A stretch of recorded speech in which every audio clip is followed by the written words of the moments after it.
Hello and welcome to Church and State with Steve and Cox. This is a show dedicated to all things Catholicism, all things politics, and everything in between. Well, today we have a very important show for you today. Why is it important? Well, we think because Trad Inc. is watching. And not just them, we imagine, but also their friends in the clergy. As far as we can tell, things are certainly escalating. We ourselves and others are indirectly being accused of just wanting page views and to increase our brand to make money. These malicious claims, by the way, are coming from persons who've held conferences built around the idea of resisting the Pope to his face and who've signed multiple book deals and have tens of thousands of followers on social media. Talk about projection. In any case, things may get messy, but that's predictable because these are messy times in the history of the church, primarily because the man in white in Rome doesn't have his head screwed on straight. You can't unite the clans if the Pope isn't united to tradition in the first place. And so we move forward with no animosity towards anyone, always being mindful that the true enemy is in Rome, which is occupied by squatters who have not the right to be where they are. This is why Archbishop Lefebvre always said that we can't go along with them until they recover the traditional Catholic faith. Nor, he also said, why we can't make a deal with them. This is, in other words, he said, shaking hands with modernists. They are betraying us, His Excellency once remarked. So we hope that those who have been in this space for a longer time than little old us will simply understand that we are more than anything disappointed in them, and that they will once again rediscover their voice and speak loudly as they once did before the conclave. The strongest defense at this point in time is a united counter-revolutionary traditional movement, not one that wants to be a side chapel in the conciliar cathedral. So when parts of tradition have fallen silent, whether coordinated or not, it does, however, give the impression that they are grifting or that they just don't understand the crisis. Here to address all these issues and more is my friend, the Catholic Esquire. Thanks for coming on today. Hey, thanks, Stephen. Good to see you again. Yeah, so where am I going right or where am I going wrong in the monologue today? Obviously, this is a very important show, and we want to strike the right tone here. So tell me your thoughts on that. Yeah, no, I appreciate it, and there, yeah, quite frankly, within the last few weeks, there's been several videos by some pretty big names, well-respected ones, and they've taken the position that you have, is that there's some group of people out there, I guess, like us, that are causing some revolt within the church or within the traditional movement or something like that, and really it's just a matter of us doing exactly what we've been doing the whole time, and that we're simply asking them to do what they've been doing the whole time. I don't think really anything significantly changed with the election of Leo, and that really is what it all comes down to. So I think at the end of the day, it's just a matter of us asking these gentlemen who are powerful influencers to continue to keep up the message, because we run into a real risk of setting a new, and I think we can get into this more. This is really the key to this. We're running the risk now of setting a new baseline as far as what the Catholic Church is and what the Catholic Church teaches. And if we don't have a strong cadre of traditionalists who are willing to stand up for the truth, we're in grave danger of losing it at this point. Well, you mentioned this, and I'll bring this up on the screen in your Substack. So maybe you can explain further your point there, because you do go into some examples. Here's a great article here. I'll bring it up. It's called Big Trad Fights Back with Rose Glasses. Is it time to change the strategy and those leading the charge? Very provocative question. What did you get into in this article, and why did you write it? Well, I wrote it because I've witnessed what I think many others are witnessing. It's people I'm talking to, it's people that are commenting in my chats, it's everything else. That something happened after Leo's election where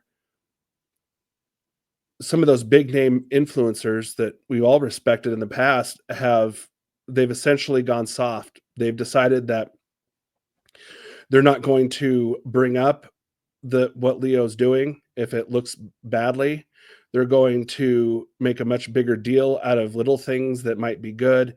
And the whole point of it is to create a new narrative about Leo and the new narrative about the current status of the crisis in the church. And simply all I was saying is twofold. Number one, their opinion that things are much better now, that Leo's not Francis 2.0, it's clearly contrary to the evidence we have. And number two, what they're attempting to do is go back to the good old days of Benedict the 16th. And my point is that the good old days of Benedict the 16th weren't the good old days.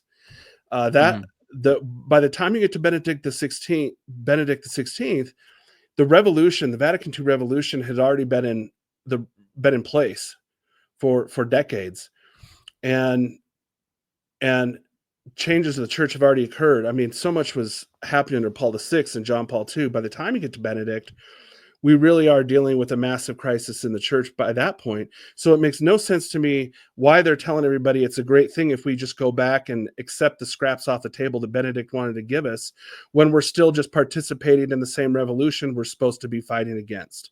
So it really is a matter of the substance. I just don't agree with them, number one. And I'm a little concerned by the fact that all of these big guys are lining up saying the same thing now, because with their influence, their numbers, and their power, they're creating a new baseline, a new narrative, and it's not the narrative that's promoting traditional Catholicism or Catholicism.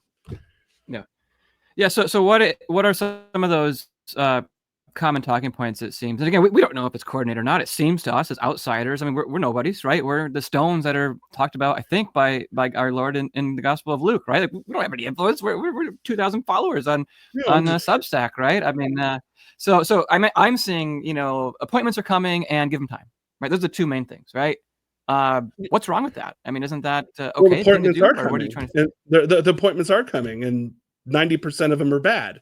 So yeah, that was my first point. It's like, well, we have the evidence. I put some of those in the article. You did your own analysis, which I thought was really good, on the first 100 days of Leo. No, the evidence is there. He's continuing the Bergoglian agenda. And I like the way Chris Jackson said it in his recent article. What Leo's doing is cementing the Bergoglian agenda. And so it's making it the new normal. It's making it the new baseline. And that's what we really have to be careful of. So, yeah, I mean, I don't think there's anything wrong with saying we're going to give him a chance. The problem is that the evidence is rolling in, and they're willfully neglecting it. And instead, in exchange, they're making much bigger deals out of little things that either aren't actually true.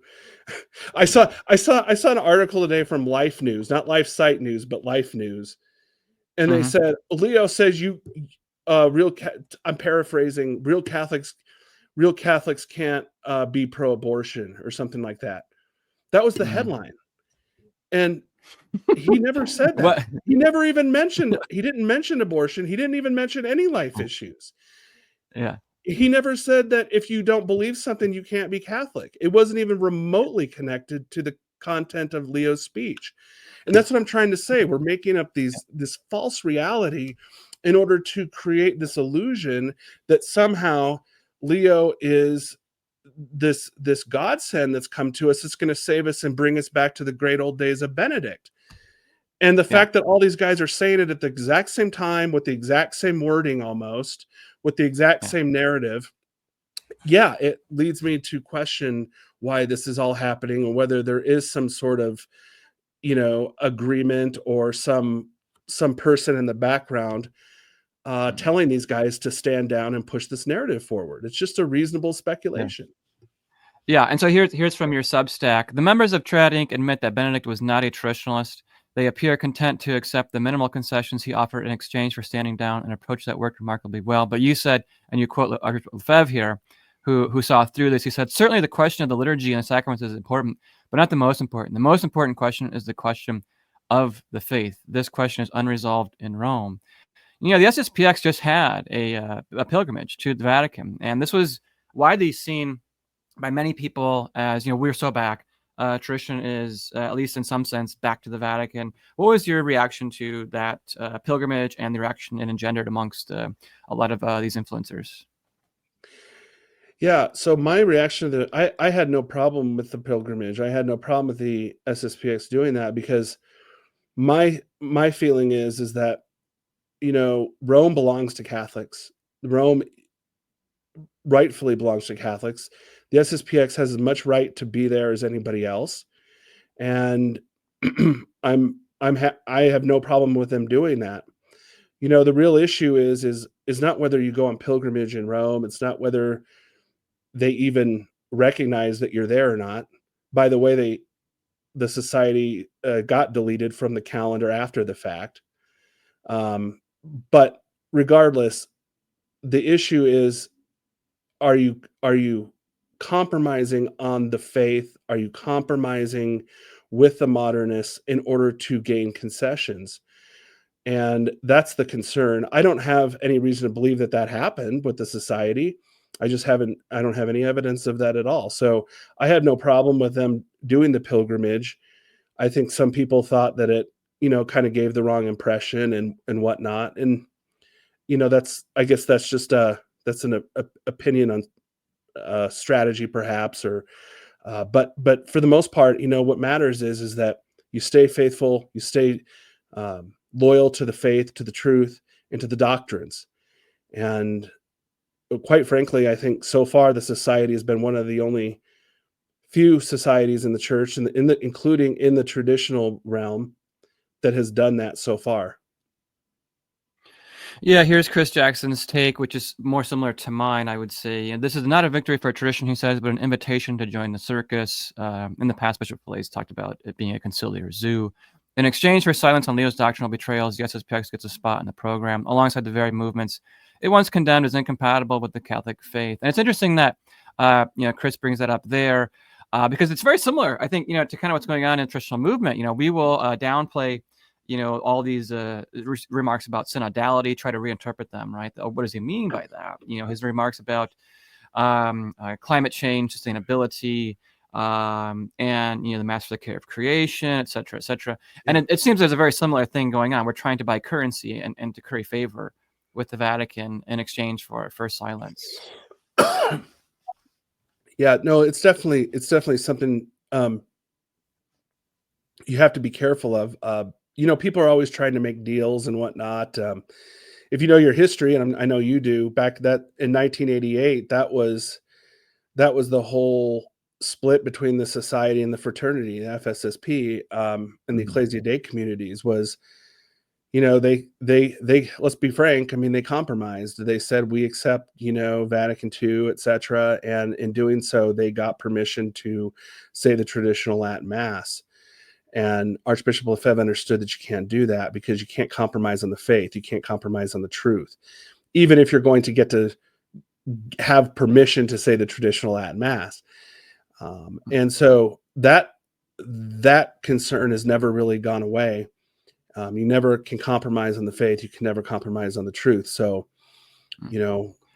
God forbid should the society ever do that someday.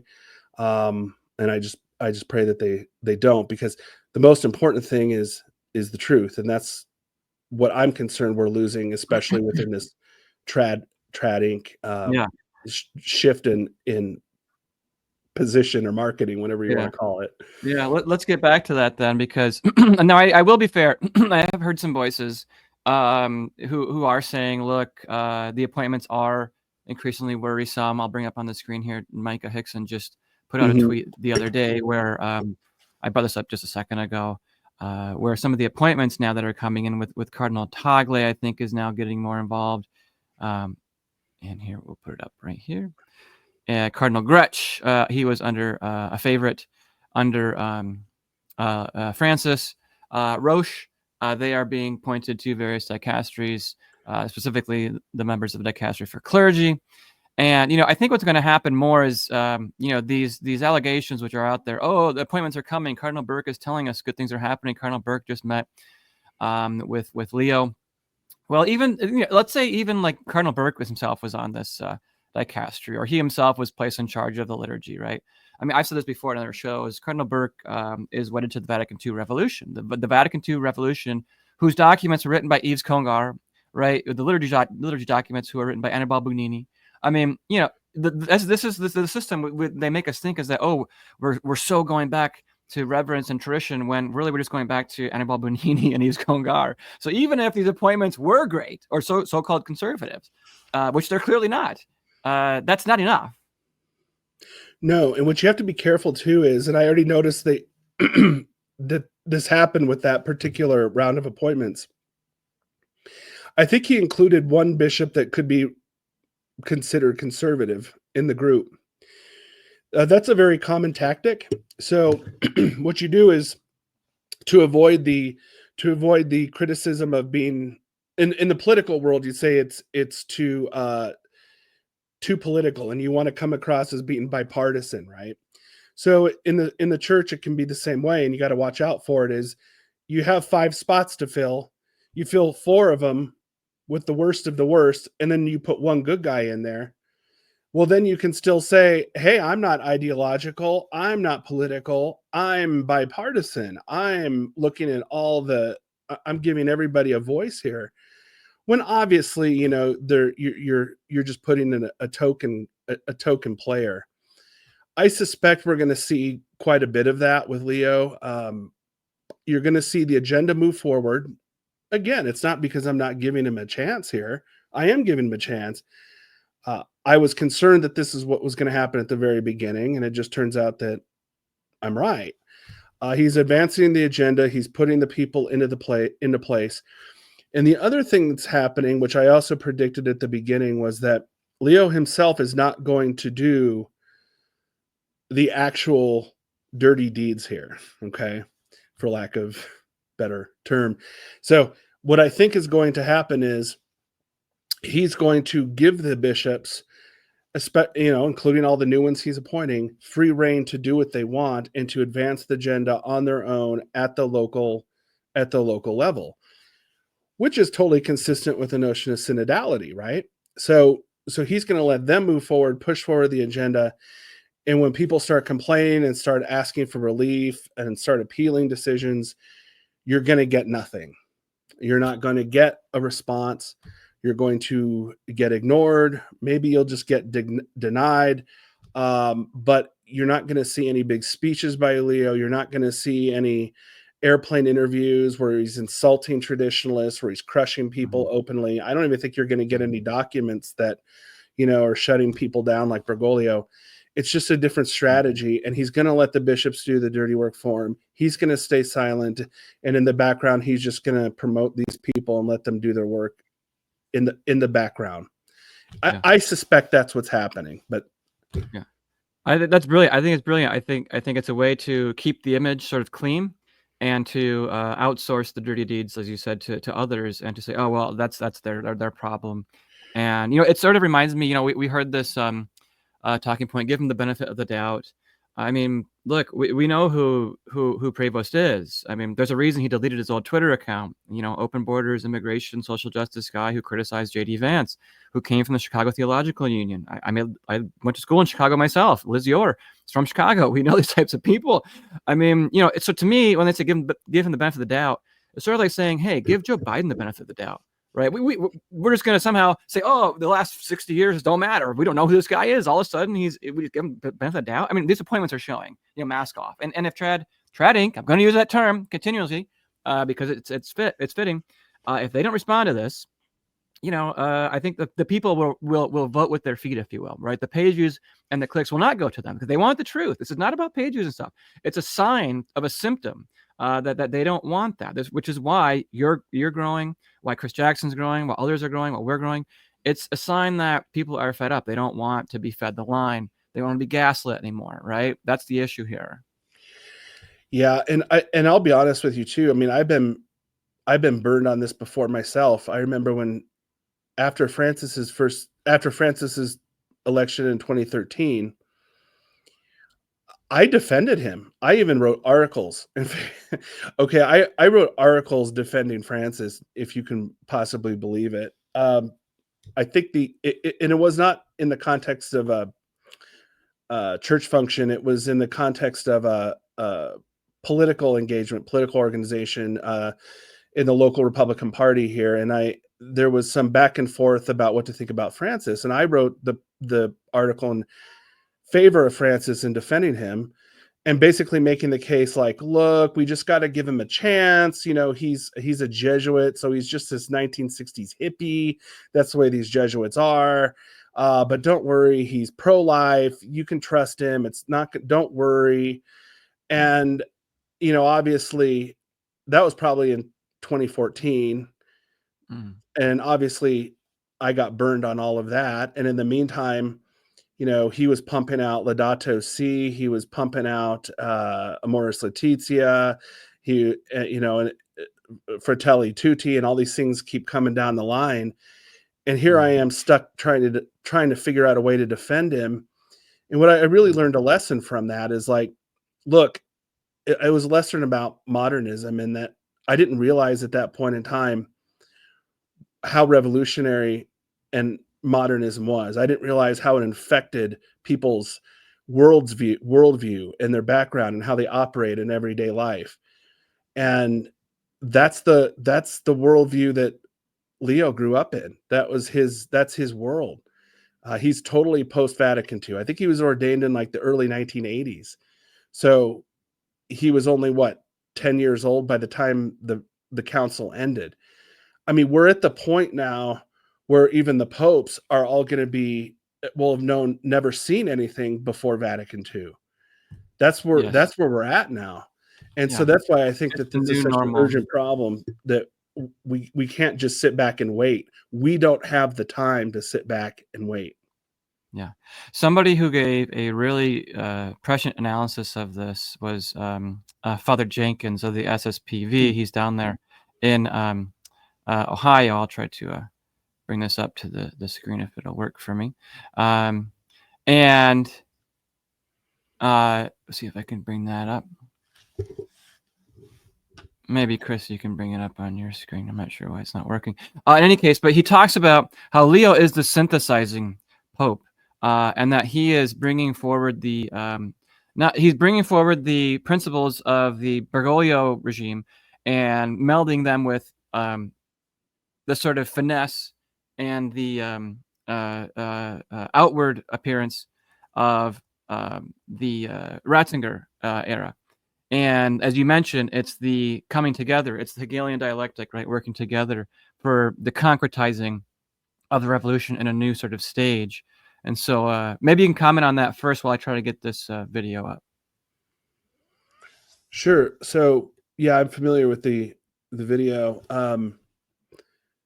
Yeah, basically, he does a really nice job here. If we can get it up and running, he does a really nice job. Father Jenkins does, of just explaining how the revolution works. And he makes the analogy to Marxism, right? So the idea is you have a synthesis and antithesis, and you have to try to find a way to meld it together.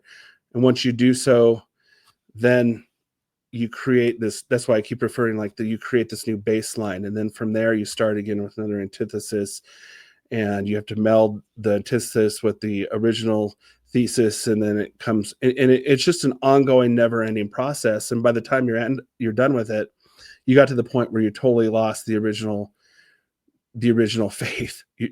No one even knows what it is. And so I think I do think we're in a real danger of that at this point. The Remnant recently had an article by an Italian writer in which he kind of floated the idea, well, you know, there's this kind of succession in time. You go through these phases, you know, and Leo is the synthesis pope. According to this man's theory, Leo is the synthesis pope. He's going to regularize and normalize the antithesis that Francis was. The idea really draws upon the Marxist dialectic of thesis, antithesis, and synthesis. And he's applying that idea historically to the Novus Ordo popes. the New Order popes, starting with John the 23rd. And he goes through this process of saying, well, one was like, well, you had the thesis. Let's say you had the traditional Catholic faith as the starting point. And then you have the antithesis of Vatican II and the Revolution. Now what you need is you have the traditional Catholic faith as the starting point, the thesis. And then you have the antithesis to it, like the modernist changes. And then you need a pope who comes along and basically synthesizes the two of them together by saying, okay, we can blend these two things and come up with something that is neither this nor that, but is something, well, as they would say in Thomistic philosophy, a tertium quid, a third thing, which is a blend of the two. And then you need someone to come along who takes that synthesis and regularizes it and normalizes it and says, okay, this is now our new normal. This is where our faith and our religion is now. We have the thesis of traditional Catholicism. We have the antithesis of modernism and the radicalism that followed Vatican II. Now we've kind of settled down doing a kind of a synthesis, but we have to normalize that, and that's the next phase. But then when you normalize the synthesis and everybody kind of settles down that that's the new normal, immediately, as the Marxists would say, there arises another antithesis to challenge it. Then you have this conflict again between the new thesis and the antithesis. And again, you need someone to come along and synthesize this to resolve the conflict between the two of them. And you get a new synthesis and basically kind of a new religion, a new faith, which is not this or that, but now it's kind of a mixture of both. And then you need someone to come along and normalize that and say, okay, this is now where we're at. This is the new normal. And in this process, this young writer is saying, well, I mean, he's writing like a Marxist idea, but maybe the author who's writing this is not himself a Marxist. Maybe he's not saying, yes, I believe in the Marxist dialectic, and this is how history progresses, even as Karl Marx said. Maybe he's not saying that. But maybe what he's saying is, this is how the Novus Ordo popes are thinking, that this is the process that they're involved. And maybe he's actually recognizing that they're following a Marxist format. I think my analogy and the way I think about it, I've used this in other shows, is that, tradition since Vatican II has been put into a prisoner of war camp, right? We are living in occupied territory. Again, the squatter analogy is perfect. I think they don't have the right to be there. And so, every time we get a new commandant of the prisoner of war camp, maybe they'll be a little bit more friendly to us. We're in the isolated area there. We're as traditionalists, we're kept away from others. And the new commandant comes along. If it's Benedict, he'll say, okay, you can go outside more during the day, maybe have a couple hours of fresh air. But, okay, don't get too big, right? Because we don't want to have you control everything. And then Francis comes along, puts us back into quarantine. And then now Leo, who knows what he'll actually do. But regardless, we're still in a prisoner of war camp, right? And I think that's what Father Jenkins is getting at, is that, look, there is a new commander-in-chief, a new commandant of the camp, and it's perpetuating the war is still going on outside this camp, right? So in this country, whoever this new commander-in-chief is of the camp, he found his spot there, not just by chance, but by serving the regime. And I think it's a fitting analogy. I don't know if you agree with that or not, but that's the way I sort of view Jenkins' remark, and as to why a lot of the sedes will have great analysis of this crisis, because they've been seeing the same things for so long. And they don't get too excited about a new man dressed in white, because it's the same revolution. It's the same prisoner of war camp. Yeah, it's the same, and it's the same crisis. That's what it is. It's the same crisis of the church that existed in 1980. It's after Vatican II, in 1990, in 2000, in 2010. It's the same one, and I guess that was my point. In being critical of some of the current, the current talking points, is that you're going back to a different point in the crisis isn't going to solve the problem. Benedict was not a traditionalist, as everybody admits. He was a man of the council. And I think that he tried to smooth over a lot of the problems with the council. He desperately tried to smooth over a lot of the problems with the council. I think he recognized that. But he wasn't against the council. Cardinal Burke's not against the council. Cardinal Seurat's not against the council. Cardinal Zen's not against the council. And if you just keep that off limits, and if no one's willing to talk about the council, and I don't mean the spirit of the council, but the documents themselves, you have to look at them. If you're not willing to talk about that, then you're never going to, at least you're not arguing the right things. You're not fighting the right fight. You're not fighting the right battle.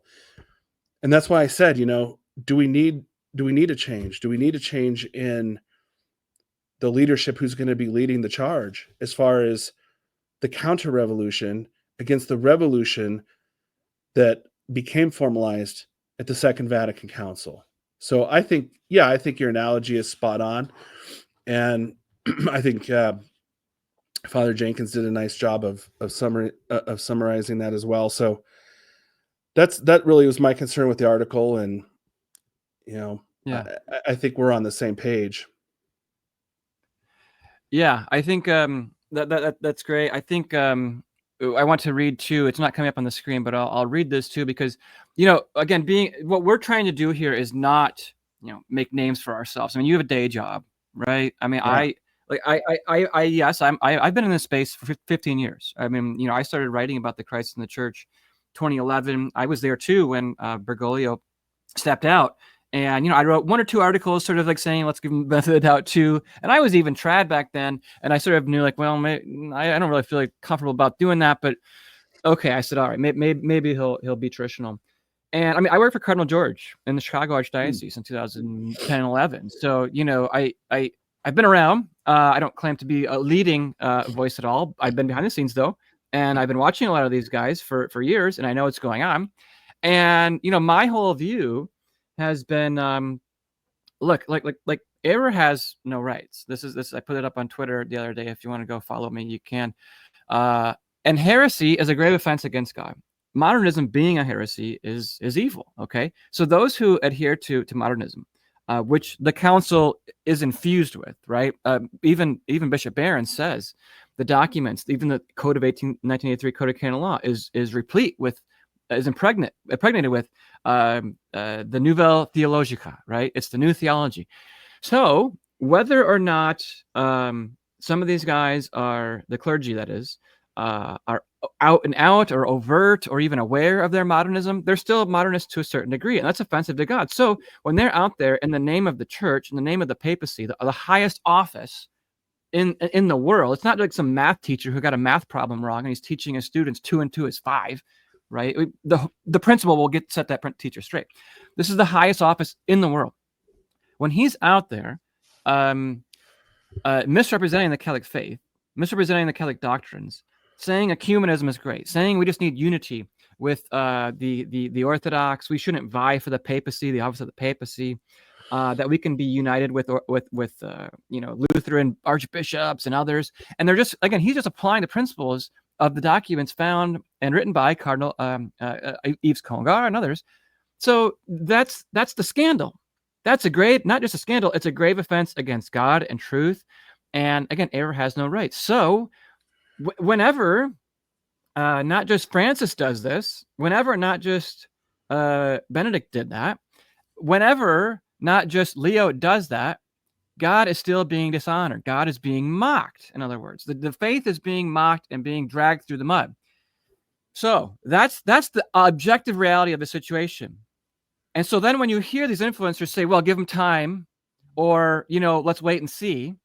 In the meantime, God's being dishonored, right? People are being led to think, well, we will give them just some time. In the meantime, God's being mocked. And so this is akin, in my view, it's like you're seeing a murder take place in real time and you're not doing anything about it. And you claim to see the murder taking place. And it's not just a murder of an individual on the street, right? which is obviously a grave evil and very sinful. We need to do our best to stop that.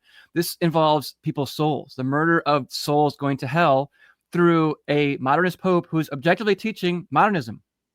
I presume all these trad influencers are aware of that. And if they don't feel it's their obligation, they can answer to God on Judgment Day and tell him, well, I just wanted to give him time. He had maybe some appointments coming in the wings, and we were hoping. They're playing politics with the faith, and I'm not going to let it stand, all right? And I don't think it's fair to God. I think it's dishonorable. I think it's scandalous to the faithful, and you're going to have to answer to God for doing that. And I'm not going to allow that to happen as long as I'm here, and they can say whatever they want. Shame on them, as far as I'm concerned. Amen. Did it? Very nice summary there, and that's what it's all about. I mean, they've done good work in the past, and that's why it's frustrating, I think, now, because we want them to continue to fight. That we want them to continue to fight with us. Anger is they have the numbers, they have the influence. I don't, and so it's like, that's what we want, and so. I think we do have a duty at this point. You just have to stand up and say, look, this is not right. This is wrong. We have to continue to fight against the revolution. You can't have semi-counter-revolutionaries. You have to be a true counter-revolutionary, because that means you are restoring the faith, and we have to make people aware of it. That's half the battle, is that most Catholics around the world don't even know there's a crisis in the church. That's a crisis on top of a crisis. If they don't know the crisis is there, they have no idea what the Catholic heritage and what the Catholic faith is teaching anymore. And we're getting to that point now. So, how long are you going to wait? A year or two, year or three, before you're finally convinced enough, you have enough proof that, the Bergoglian agenda is now in place? You're going to wait to the Synodal Assembly in 2028, which they already said is going to happen, and he put that plan into place for how the synodal process is going to continue up to that point. How long are you going to wait? This is exactly what George Weigel and Bishop Barron and everybody else is doing with Vatican II. Give us some more time. We just need to implement the council, right? Just wait. We'll get it right in the future. Leo's coming. He just got to implement it. Just give him time. He's a thinker. He's well thought out. Just wait. Hold that breath. Just like 10 more years. Yeah, and in the meantime, it's like, hey, look, if Leo actually does come around and say, yeah, I'm firing Tuco Fernandez. I'm firing these guys. I'm restoring the traditional Latin Mass to every parish throughout the world, whoever wants to celebrate it. I'm doing all of these things. If he comes in and does all those things, then that's great. I'll say that's wonderful. But I'm not going to pretend that the situation we find ourselves in now doesn't exist in order to hope for something that may never happen. I'm more content with saying, no, the battle is going to continue. And if you end up changing your mind and doing the right thing, then I will commend you at that point. That, to me, is what's reasonable and charitable. Yeah. Amen to that. And well said. I can't bring up the other articles that I know Chris Jackson wrote a pretty provocative piece here where he was talking about Taylor Marshall, and we'll just have to direct people to that in the show notes, I think, for whatever reason. But did you have any comments on that? Chris is doing some interesting work there. He's kind of going gloves off and a bit being more direct on some of these influencers. I think Chris Jackson is one of the best writers out there right now, talking in this traditional sphere. He's an excellent writer. I think he gets the point across well. He's not afraid to ruffle feathers. And, again, it's not really a personal thing. Like, I think some of those influencers that he's talked about have done really good work in the past. And I think that's where the source of the frustration is that we want them to continue to do that. And now they're not. They're standing down. They're abandoning. It's almost like they're abandoning the cause. And that's the feeling we're getting. And so I think he expresses the frustration very well on that, and is trying to figure out legitimately what is the source of this change of heart that apparently literally took place in the course of like 2 days. That's what's Yeah. so bizarre I mean, about the whole this thing. was again, to mention in Chris's piece, it was Marshall who did put out the video where he did say, this is the worst case scenario, get ready. And then the next day after, a lot of trads were saying, worst case scenario, Prevost, God help us, this is a nightmare situation. And that was, Thursday was the conclave, Friday was the messaging that went out, and then Monday, everything changed. And if you don't know, or if you're not aware that the messaging changed, then you weren't paying attention. And again, because there's a lot of friends of mine, again, in this whole sphere, and I'm not trying to make enemies, we want to have a united front. But again, I don't think a memo just went out from like Burke to just everybody, hey, do this and that, or I'm going to excommunicate you, right? There are a lot of what I'll just say, I'm not going to say this like in a mean way, a lot of like useful idiots here. And I'm not saying they're idiots, but I'm saying that there's a lot of lower level influencers who would never get like a talking point like that. And it's just like the way you control these sorts of movements is you kind of get the top dogs, get them to change the tune, or the clergy to change the tune, and then the rest will just naturally follow. And so, that's what I'm talking about, is that, we're at that sort of phase now, or even it seems, I will give credit, and I do want to hear from you, that some of these lower level people are fortunately catching on and saying, well, yeah, what's going on with these appointments? What is going on with the Archdiocese of Chicago or Detroit? Why isn't the Latin Mass being turned around? Why are the blessings for gay and homosexuals still going on?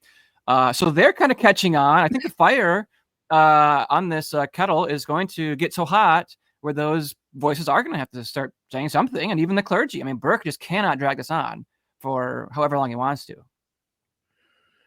Yeah, I mean, I'm waiting to see who the first one is going to crack. I mean, Yeah. who's going to be the first one to crack on this? And Any prediction? I think there's going to be some competition at some point, and everyone's waiting to see who is going to be. Yeah. But I think at some point it's going to happen. And there's when it happens, I guess that's good. But when you go back and look at least my original videos right after the conclave, I called it right away. I said, no, this is not a good situation we have here.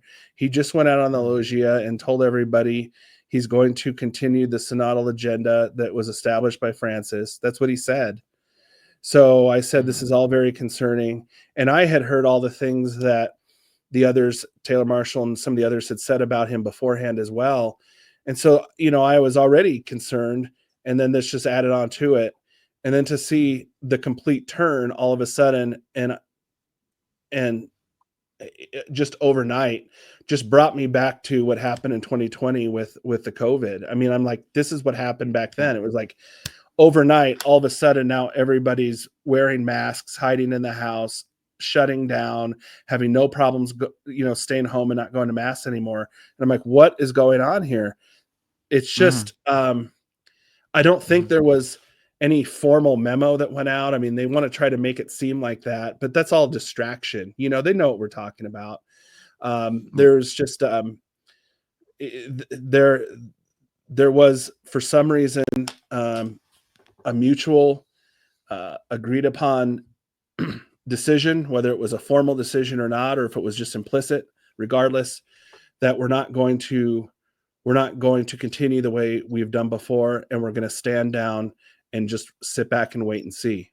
And that's what I think the problem was. So we'll see at this point who's going to be the first one to crack. Yeah. Well, what do you think the strategy, if you will? Again, we don't call each other either. I mean, people might start saying this, like, "Oh, you and Catholic Esquire, you're calling each other full. You guys are coordinating too, and who are you listening to?" This is like the second time we've talked, and the rest of us, we're just out here reacting on Twitter. Chris Jackson, I mean, he's writing his blogs. I'm doing my thing with this show. We just had a show on like creationism the other day. This is not like something I'm obsessing over either. Like in grad school, I wanted to go. I got accepted to PhD school in for Catholic University of America to do political theory, and like I wrote a book on St. Alphonsus. Like my focus is like not necessarily on the Vatican and the papal question, right? I'm not a Vaticanista, I'm not a Pope watcher, but this has been like thrown to the forefront. And it's like, okay, we have to respond somehow, because what was being done by all this fairly united traditional movement has now just collapsed. And it's like, okay, where the people still want that truth, want what was being sold, and they just aren't getting it anymore. And so, to me, like, so I don't appreciate those claims that, oh, you're just in this for the money, or you want to make a name for yourself. It's like, I'd rather, honestly, would be doing far many other things. I'd rather be teaching classes to seminarians. That's always been my dream job someday, to like teach political theory to seminarians. That'd be really cool.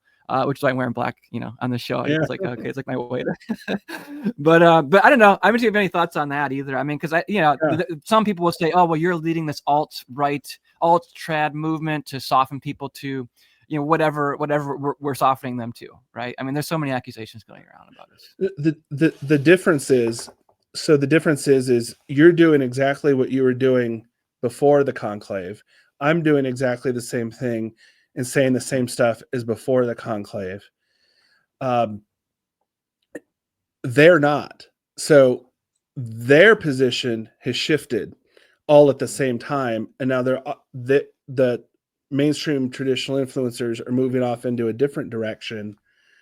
We're not. That's the difference. And so the fact that it all kind of happened at one time, maybe it's a coincidence. I don't really know. I don't really care, because that's not the issue. What I care about is where is tradition heading? What is the future? Where are we going to go with this?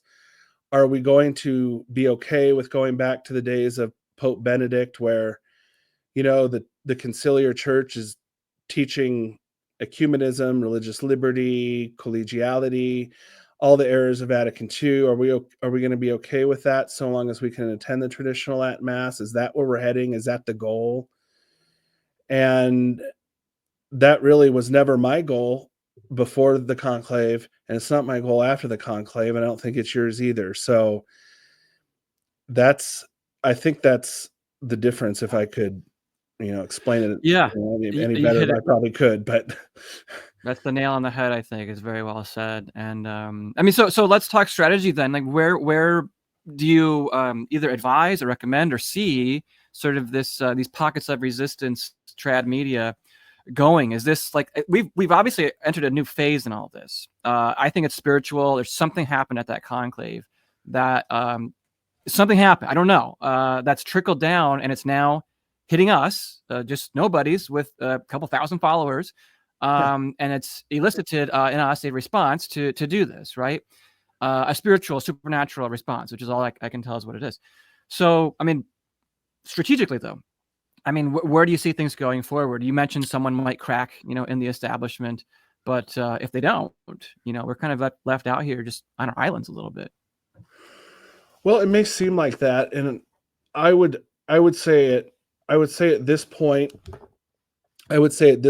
that we're still in the early stages of, I think, what's going to be a new traditional face to the traditional movement going forward at this point, given the position of some of the bigger names in the past and their take on all of this. So I think we have to continue what we're doing. You continue what you're doing, in your little sphere. I continue what I'm doing in my little sphere. But we start bridging those gaps a little bit and start increasing the network. I've seen it on not just YouTube, but now with Substack as well, with these articles. There's a lot of really good authors on there I've never heard of before that are really putting out good stuff, and they're making really good points. And you start to build these communities, even if they're online communities at this point. Obviously, you have to keep talking to your friends and family in the parishes. You have to keep strong in your faith, obviously, and doing the prayers and the fasting. But that should be obvious. You shouldn't have to keep telling people to do that. But that's important. But you stay strong. You talk to your friends and family in your parishes, and what we also have to do, I think, is really start to reach out to those in the Novus Ordo world who may not be very aware that there is a crisis in the church, and starting to slowly expose them to this situation. That's a delicate thing because I think so many of the Novus Ordo people rightfully have the understanding that they should feel and trust their pastors and their bishops, and that's a normal Catholic feeling to have. The problem is that there's a lot of things going on in the background that people like you and me have been talking about for years that is shifting and attacking. It's not just shifting the faith, it's attacking the faith, the doctrines, the teachings, what we believe. And that is filtering down into all the parishes throughout the world. And so I think that we need to start spreading the message more. We need to get out of our traditional Catholic circles. We need to expand and continue expanding the network among ourselves. And hopefully the message will continue to get out to the point where the bishops are going to start feeling heat, political pain. And in my experience in politics, say with politicians, they're not going to change what they're doing unless they feel some pain, whether it's financial pain or bad publicity, whatever the case is. Until they start feeling pain, you're not going to see any real change whatsoever. And it's not going to come from the top at this point. Yeah, I think there's a lot of wisdom in that, and I do think, you know, for let's just call the alt trad media. I don't even like that term really, but it's just kind of what we're going with. I think there's it's a two-front battle. One, it's to continue to call out and to do what we were doing before the conclave, right? To expose the errors coming out of the Vatican and what Leo is saying, not again in an aggressive, negative, so-called way. Although we were never negative in the first place, but we will be accused of that. And then secondly, again, to have charity to an extent to those who are still in trad Inc. who are not seeing this, but also to firmly, as I think we've done here in the right tone, to remind them, hey, like, you know, we were allies. We were in the trenches together not long ago. Like, what are you doing? Like, let's get back in the fight together, right? And let's let's join forces as best one can in these times. Again, when the Pope's head's not screwed on straight, you know, everything's going awry. But then also, I think strategically, we're at a point now where I think things are speeding up. And again, my own speaking of my own personal, you know, convictions. I mean, you know, I came to Trisham in 2011, and, you know, I've continued to evolve throughout the last 15, 14 years. And I think there's a lot more grace is being poured out in this particular moment now for simple souls, as you said, in the Novus Ordo. Like we need to be missionaries to those people and to help them come to borrow Vatican II phrase, the fullness of tradition, right? Don't get stuck in some of these Ecclesia Dei groups who are just window dressing for the conciliar church to kind of keep you from going all the way. And so I think there's a three-front war, really. You know, we need to keep calling out Leo, reminding those in Trad Inc. of, hey, you know, you got to do what you're doing. And thirdly, Vatican II, and call out Vatican II as well. Like, because again, this is a new conversation that's happening with WM Review, Mario Dirksen. He's having on Anthony Abate from Avoiding Babylon to discuss the Sede issue. You know, I'm having Louis Vrecchio on very soon to talk about does sedevacantism mean the gates of hell have prevailed? I don't know the answer to that question. I want to know more. I think others should want to know more. And then, like as you said, be a missionary to these Novus Ordo people who are, you know, in so much need. They don't even know that there is a crisis in the church. Yeah, I hope what people are getting out of all of this is just that, you know, you care about the church, I care about the church, and I don't doubt that these other people care about the church, but it really is an issue of how are we going to approach this crisis in the church? Are we really acknowledging what the crisis of the church is? And I mean, maybe that's the first battle. I mean, we have to acknowledge there's a crisis in the church and define what it is, which, nature of it, yeah. You know, and then talk about how to deal with it. And at the end of the day, though, I think, you know, those guys and you, me, and the Sedes, we all care about the church. I think we want to defend our Lord Jesus Christ. And it's just a matter now of moving forward and doing what we have to do as Catholics. I don't think any of us really want to be in this battle, but we are. This is the time we were born. This is what we were born for, perhaps, given our particular skills and interests. And so that's what I think we just have to do at this point.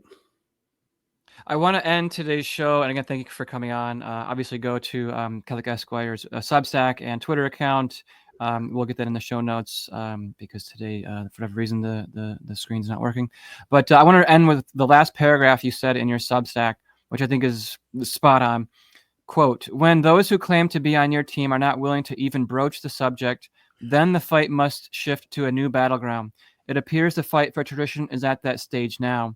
A new operation to rescue the church must begin, and sadly, it may need to leave a few buddies behind.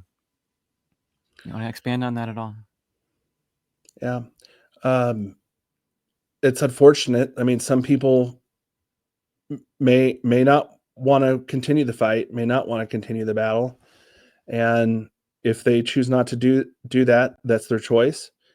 But I would just kindly ask, if that's the choice they want to make, if they want to stand down and they're content with waiting to see what happens for 15, 20 years, I don't know, I would just kindly ask that they not get in the way of others who are wanting to continue the fight that they were fighting before, and simply respect that, because we very much do care about the salvation of souls and the church. So that's it. Amen. Well, a very heartfelt plea from yourself, and as well as I hope people can see from myself too. It's very hard at the moment, unemployed, right? And so, we're out here just doing our best to respond spiritually to the needs of the situation that we think it calls for, And so I hope people can see that we're of goodwill, and not trying to do anything, we don't think a good Catholic would do in these times.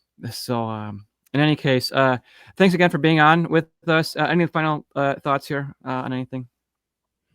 No, just want to say thank you for having me. Again, if you're out there listening, I'm on X, formerly Twitter. I'm on Substack and YouTube. You can find me, Catholic Esquire, videos there, and we'll just keep doing what we're doing. Continue to fight the fight, and continue to pray for Holy Mother Church, pray for the restoration of the traditional at Mass, and pray for all the good priests out there who are aware of this situation and in really perhaps in precarious situations because of the crisis in the church. Pray for them as well. Yeah, a great reminder too. I mean, they're on the front lines of it. We're 1,000 feet back, so they're up there and taking the bullets first. So. Good reminder there. So again, thank you for coming on today. Catholic Esquire, everybody. Be sure to thank him and pray for him. Go to his Twitter and Substack account, as well as YouTube channel. You can find us, Kokx News, at Kokx News on Substack as well, on Twitter and YouTube. Thanks for tuning in. May God bless you, and talk to you soon. Bye-bye.